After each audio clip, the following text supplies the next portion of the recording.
Topic के पहले video में हम लोग ने देखा सप्लाई होता क्या है स्टूडेंट, ठीक है। व्हाट इज सप्लाई, मीनिंग हमने दिया था supply refers to quantity of a commodity which is sold by seller in the market at given price. Seller जितनी quantity seller, supplier, producer, manufacturer जितनी भी क्वांटिटी मार्केट में sold करेगा दिए गए प्राइस पे, ठीक है, that is called supply. Student ठीक है, सिंपल मीनिंग है। यस ठीक है, supply refers to quantity of a commodity which is sold by seller in the market at given price, that is called meaning of supply.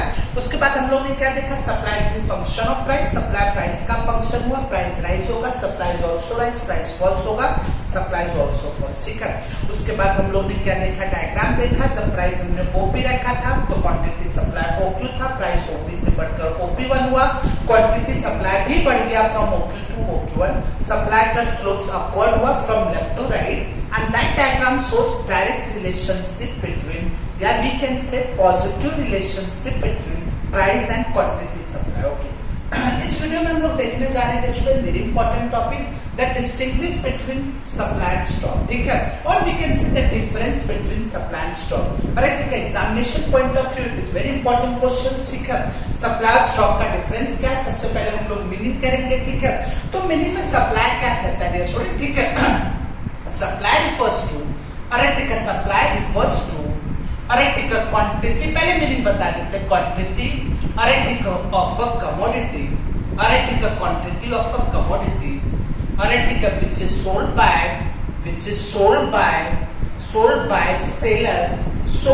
seller in the market at given price, ठीक है ये student, ठीक है। तो ये meaning हो गया supply का, ठीक है। सप्लाई क्या हुआ, तो supply refers to quantity of a commodity, किसी भी कमोडिटी की कोई भी quantity which is sold by seller, जो सेलर सोल्ड करेगा कहां पे, इन द मार्केट, अरे ठीक है, market can be any place student, ठीक है, यस एट गिवन प्राइस, ठीक है। And whereas stock, stock का मतलब क्या हुआ, ठीक है, स्टॉक का मतलब तो मान लीजिए स्टॉक ये स्टूडेंट, तो उसको लिखेंगे कैसे, मीनिंग कैसे लिखेंगे, स्टॉक रिफर्स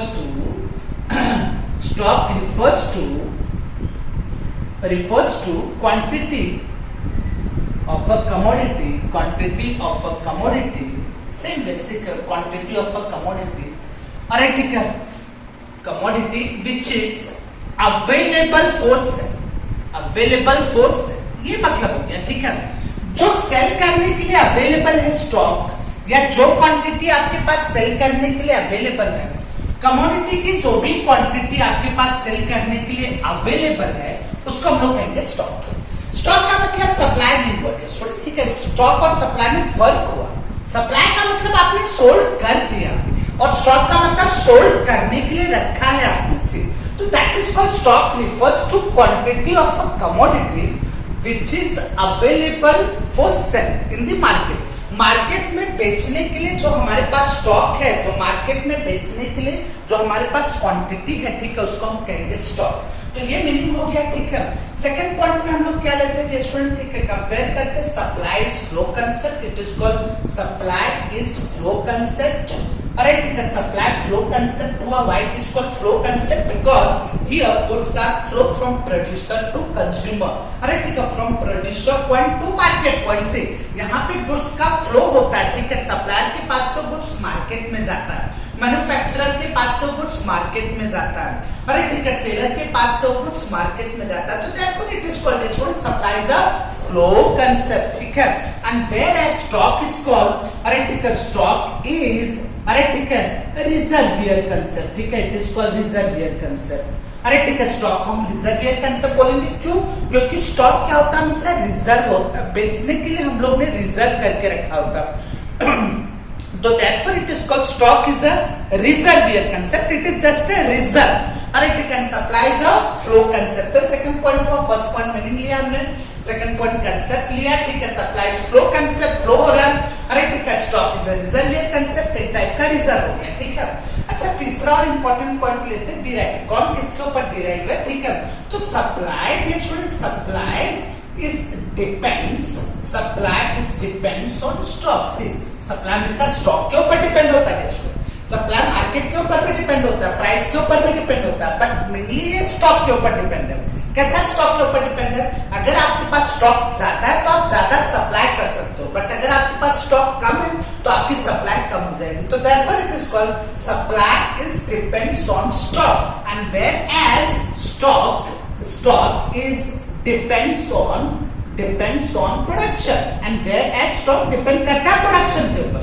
ना प्रोडक्शन ज्यादा हुआ तो स्टॉक ज्यादा होगा, अरे ठीक है, प्रोडक्शन कम हुआ तो स्टॉक कम होगा। तो therefore it is called stock is depend on production and whereas supply is depend on stock। ठीक है, तो कौन किस पे डिपेंड हो रहा है स्टूडेंट? सबसे पहले आपके पास अगर ज्यादा प्रोडक्शन है तो आप स्टॉक ज्यादा होगा, स्टॉक ज्यादा होगा तो supply will be more in the market. Therefore it is called supply depends on stock and stock depends on production. ठीक है, लास्ट पॉइंट हम लोग लेते हैं 4।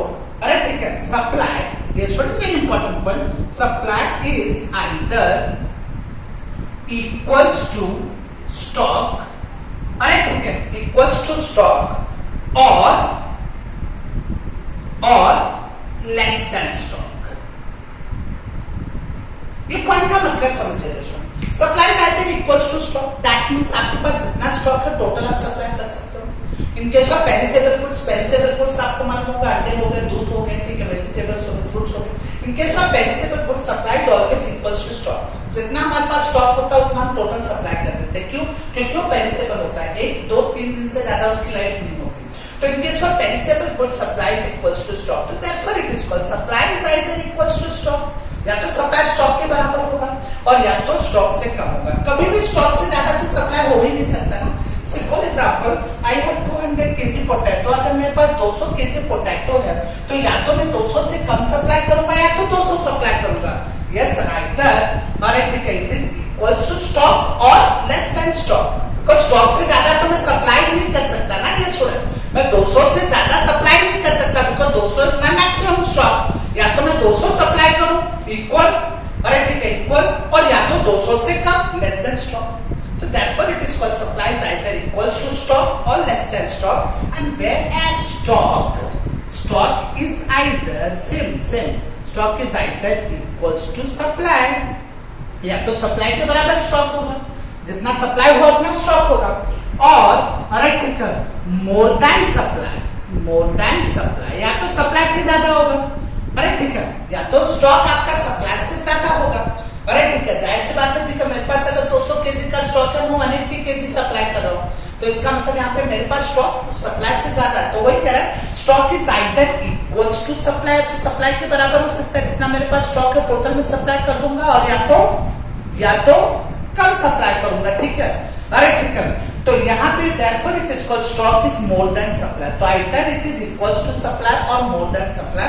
अब dear student, ठीक है, तो ये 4 पॉइंट्स हो गए dear student। पहला पॉइंट सब लोग ने मीनिंग लिया, ठीक है, मीनिंग बताया, ठीक है, what is supply stock. Second point हम लोग ने कंसेप्ट लिया, it is a flow concept, it is a reservoir concept. Third points में हम लोग ने डिराइव लिया, ठीक है, dependency, supply depend on stock, stock is depend on production.